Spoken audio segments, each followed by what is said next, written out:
Hello my dear friends, welcome to Vidya classes. तो आज हम बात कर रहे हैं बुक बिस्तास के चैप्टर 1 द थर्ड लेवल, जिसको लिखा है जैक फिने ने। जैक फिने एक अमेरिकन राइटर थे और मेनली वो साइंस फिक्शन के बारे में लिखते थे। साइंस फिक्शन क्या होती है? जब साइंस और इमेजिनेशन दोनों को एक साथ पेश किया जाता है तो उसे साइंस फिक्शन बोलते हैं। जैसे कि हॉलीवुड मूवी अवतार, उनके जो मेन फेमस नॉवल थे वो थे द बॉडी स्नैचर्स और टाइम एंड अगेन, और उन्होंने अपनी ज़िंदगी में 20 नॉवल के करीब लिखे थे और सभी नॉवेल्स में थ्रिलर, कॉमेडी और साइंस फिक्शन देखने को मिल सकती है। और अगर हम थीम की बात करें तो इस नॉवल का मेन थीम है एस्केपिज्म, कि कैसे लोग अपनी कंटेम्प्रेरी सोसाइटी से, इस मटीरियलिज्म समाज से बाहर निकलना चाहते हैं, कि ऐसे समाज में जाना चाहते हैं जहां पर कोई डर ना हो, कोई खून खराबा ना हो, कोई चिंता ना हो और बिल्कुल आसानी से, शांति से वो अपनी ज़िंदगी अपने परिवार के साथ जी सकी। जैसे कि हमें बताया गया है कि इस स्टोरी में जो कि मॉडर्न सोसाइटी है वहाँ पर मेन कैरेक्टर चार्ली जहाँ से जाकर पुराने समय में वापस जाना चाहता है, जहाँ पर वो एक बच्चा था, गैल्सवर्ग में जाना चाहता था, एक गांव में जाना चाहता है। और हमें इस स्टोरी में जो एक कैरेक्टर है सैम, उसी की जुबानी अगर मैं बताऊं तो लोग walking dream wish fulfilment means ऐसा लगता है कि जैसे वो जागते हुए सो रहे हों और जागते हुए ऐसे सपने देख रहे हों जो एक्चुअली वो पाना चाहते हैं। सो मेन थीम क्या है कि लोग आज के समाज को खत्म करके, जहां से निकल कर, जहां से एस्केप होकर वहां पर रहना चाहते हैं जहां पर हर तरफ शांति हो, वो अपने परिवार से टाइम स्पेंड कर सकें। तो आओ हम इस थीम को प्रॉपरली डिफाइन करते हैं इस समरी के थ्रू। स्टोरी स्टार्ट होती है जब जो मेन कैरेक्टर है चार्ली, वो third level grand centre station पर पहुंच जाता है। एक्चुअली क्या है, ग्रैंड सेंटर स्टेशन पर सिर्फ 2 लेवल थे, 2 ही स्टेशन थे, थर्ड लेवल वहां पर था ही नहीं। जब चार्ली बताता है कि मुझे थर्ड लेवल दिखा है, तो उसको सुनने वाले उसकी वाइफ लुइजा और उसका फ्रेंड सैम बताते हैं कि ये सिर्फ एक तेरी कल्पना है, ऐसा रियल में कुछ नहीं है। सैम बोलता है कि नहीं, ऐसा कुछ भी नहीं है, उसे मनाने की कोशिश कर रहा है कि तुम्हारा ये सिर्फ वहम है, सिर्फ तुम एस्केपिज्म यूज कर रहे हो, तुम यहां से दूर जाने के लिए एक कल्पना शायद कर चुके हो जो कि असल में है ही नहीं। तो सैम उसे ये भी बोलता है कि जैसे तुम स्टैम्प कलेक्शन करते हो, स्टैम्प को कलेक्ट करते हो क्योंकि तुम्हें इससे मन को शांति मिलती है, खुशी मिलती है, वैसे ही थर्ड लेवल एग्जिस्ट करता ही नहीं, तुम सिर्फ अपनी मन की शांति के लिए तुम्हें वहम हो रहा है कि थर्ड लेवल एग्जिस्ट करता है। बट नहीं, चार्ली मानने वाला नहीं। चार्ली बोलता है कि नहीं, ऐसा नहीं है, मेरे ग्रैंडफादर खुद एक ऐसे माहौल में रहते थे जहां पर सब कुछ अनकॉम्प्लिकेटेड था, बिल्कुल अच्छा था, इसलिए मैं भी वहां पर ही रहना चाहता हूं, उसी माहौल में जाना चाहता हूं। तो वो क्या होता है, थोड़े दिन बाद गर्मी में वो अपने काम से घर आ रहा था चार्ली, और जब उसने अपनी ट्रेन पकड़ने के लिए स्टेशन पर एंटर हुआ तो वहां पर भीड़ थी और वो कुछ ऐसे डोर में अंदर चला गया। जब डोर से वो अंदर गया तो उसे ऐसे लगा कि ये ऐसा एक स्टेशन है जो खत्म ही नहीं हो रहा, प्लांट की तरह आगे बढ़ ही रहा था, बढ़ रहा था, बढ़ रहा था। और वो स्टेशन के बारे में बता रहा है कि वो स्टेशन एक ऐसा स्टेशन थी जैसे ना कोई हिडन टनल हो, यहां पर पहले मैं कभी नहीं आया था। एक्चुअली उसके अकॉर्डिंग वो थर्ड लेवल था। और उसने बताया कि जो थर्ड लेवल है, उसने नोटिस किया वहां पर छोटे छोटे कमरे हैं और टिकट काउंटर भी बहुत ही कम है, और वहां पर जो इंफॉर्मेशन बूथ बने हैं, ट्रेन गेट्स बने हैं। और उसने बोला कि वहां पर बहुत सी लकड़ी की बनी हुई चीजें हैं, जैसे इंफॉर्मेशन बूथ हो, सभी चीजें की लुक जैसे आज से 40-50 साल पहले थी वहां वैसे ही लग रही थी। स्टेशन पर ज्यादा रोशनी थी, थोड़ा सा धुआं और थोड़ा सा वहां पर अंधेरा हमें बताया गया है। और बताया गया कि वहां पर जो धुआं है, फ्लेम्स है गैस लाइट्स की, वो भी हमें दिख रही हैं। और चार्ली बताता है कि लोगों ने जो कपड़े पहने थे बिल्कुल ही पुराने पहने हुए थे उन्होंने, जो पहले पहना करते थे। और वहां पर स्पिटन थे जिसमें थूका जाता था, वो भी ब्रास के, तांबे के बने हुए थे। लोगों की मस्टैचेस, जो मूछें थी और दाढ़ी थी, बहुत ही फैशनेबल थी, फैंसी थी, जो आज से कुछ समय पहले हुआ करती थी। और चार्ली बताता है, एक्चुअली जब मैं बहुत कंफ्यूज था तो मैंने फाइनलाइज करने की कोशिश की कि क्या मैं किस समय में हूं। जब उसने एक newspaper, famous the word newspaper देखा, तो उस पर डेट लिखी थी 11 जून 1894। मीन्स उसको विश्वास हो गया कि मैं तो अलग ही समय में आ चुका हूं। और तब उसने डिसाइड किया, ठीक है, अगर मैं अलग समय में मैं आ ही गया हूं तो क्यों ना मैं अपनी वाइफ के साथ उस जगह पर जाऊं जहां पर मैं जाना चाहता हूं। वो जगह थी गैल्सबर्ग।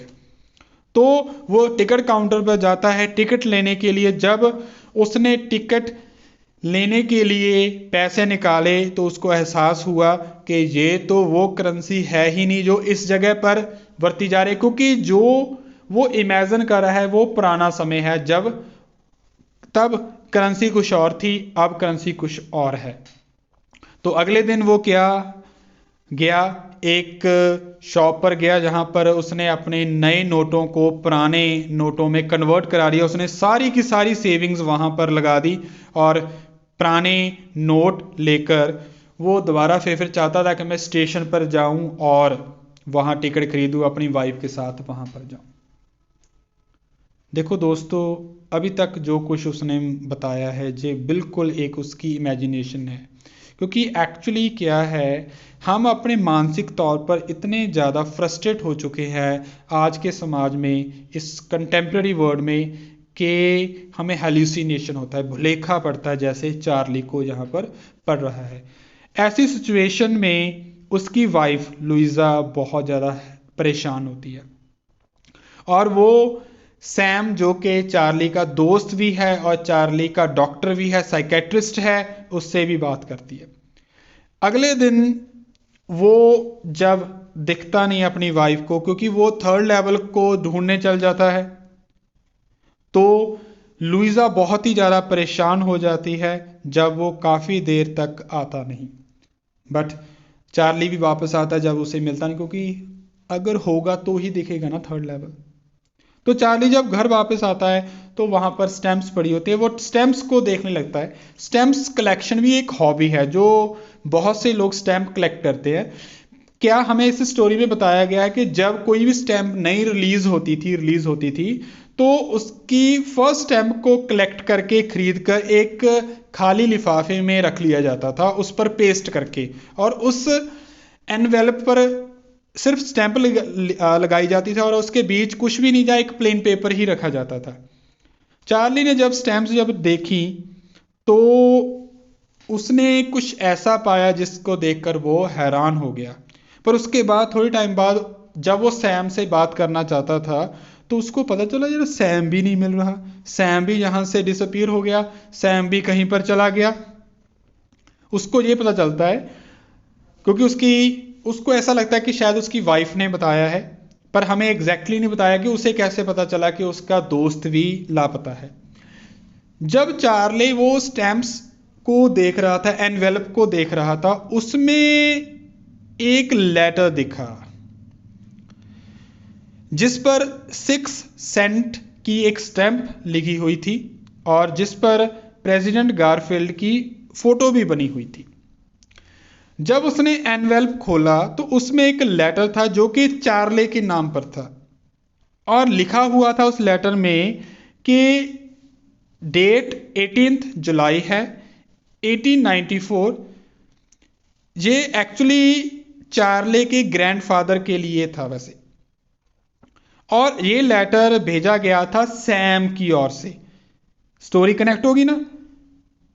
चार्ली को पहले लगा कि सैम यहां से जा चुका है,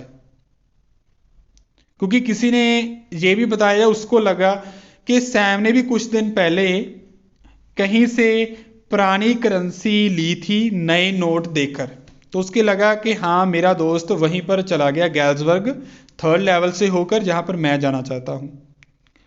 जब वो चार्ले स्टैम्प कलेक्शन देख रहा था उसमें उसने अपने एक लेटर को देखा एनवेलप पर, जिस पर 6 सेंट की स्टैंप लगी हुई थी, प्रेसिडेंट गारफील्ड की फोटो थी। उस एनवेलप को जब खोला जो चार्ले के लिए था, बट था वो चार्ले के ग्रैंडफादर को लिखा हुआ। उसमें सैम ने लेटर लिखा था। सैम ने इन्फॉर्म किया चार्ले को कि मैं गैल्सबर्ग पहुंच चुका हूं और तुम्हारे लिए भी इनविटेशन है कि तुम भी जल्दी जल्दी ऐसा करो कि चार्ले और तुम्हारी वाइफ लुइजा जहां पर आ जाओ। और उसने सैम ने $800 को एक्सचेंज करवाकर नई करेंसी में चेंज कर लिया था। सो दोस्तों ये एक स्टोरी है। इसके आगे क्या हुआ वो हम सोच सकते हैं कि ये ऐसे ही चलते रहेगा, क्योंकि चार्ली एक्चुअली एक ऐसे भुलेखे में पड़ चुका है, डिसल्यूजन में पड़ चुका है जो एक्चुअली एग्जिस्ट करता ही नहीं। उसे उसकी वाइफ है जो बहुत समझदार है, उसे समझाना चाहती है। सैम है उसका दोस्त जो भी उसे समझाना चाहता है। बट चार्ली क्या है, एक ऐसे माहौल में जाना चाहता है, गैल्सबर्ग में जाना चाहता है, पिछले समय में जाना चाहता है, जो कि एक्चुअली पॉसिबल ही नहीं। तो आप अब कोरिलेट कर सकते हो कि कितने लोग ऐसे होंगे जो चार्ली की तरह होंगे। ये आपको स्क्रीन पर एक लेटर शो हो रहा है जो एक्चुअली लेटर लिखा हुआ था, बट थी तो वो एक इमेजिनेशन ही थी, बट फिर भी एक ये लेटर था जो आप देख सकते हैं। अगर आपको क्वेश्चन आ गया तो ये वाली चीज़ आप एग्जैक्ट लिख सकते हैं कि लेटर में क्या लिखा था। यही लेटर में लिखा था कि मैं सैम बोल रहा है कि चार्ली मैं बताना चाहता हूँ कि तुम बिल्कुल ठीक थे, तुम बिल्कुल बिल्कुल ही ज़्यादा ठीक थे, क्योंकि मैंने भी थर्ड लेवल ढूंढ लिया।